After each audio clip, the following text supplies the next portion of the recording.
Le père Olivier Maire, âgé de 60 ans, tué au sein même de sa congrégation de Saint-Laurent-sur-Sèvre par un Rwandais qui l'avait recueilli et hébergé.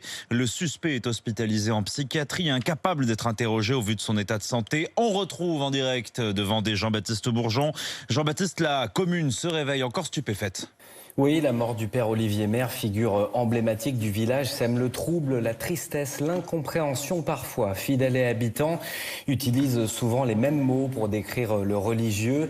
La gentillesse, la charité, la discrétion derrière des lunettes rondes, une barbe poivre et sel et un sourire lumineux. Le père Olivier Maire était à la tête depuis plusieurs années des missionnaires montfortins reconnus dans le monde entier pour leur charité et leur hospitalité. Il accueillait tous ceux dans le besoin, résume une paroissienne. Après les paroles d'apaisement vient la colère de certains habitants. Pourquoi cet homme sans papier et suivi de près par la justice était-il libre devant les grilles du cloître où Gérald Darmanin est venu hier soutenir les religieux? Certains hurlent Darmanin démission.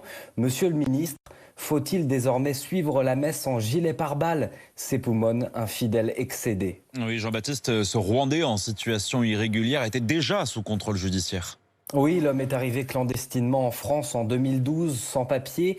Il était sous le coup d'une obligation de quitter le territoire. Mais l'année dernière, soupçonné d'avoir incendié la cathédrale de Nantes, l'homme est mis en examen. Impossible de l'expulser car la justice veut le garder dans l'attente de son procès. Cet homme va donc être placé en détention provisoire. Il sort de prison en mai dernier sous contrôle judiciaire avec pointage et assignation à résidence. C'est là qu'il va être accueilli par la communauté religieuse des Montfortins, hébergé ici dans ce cloître par sa victime, le père Olivier Maire.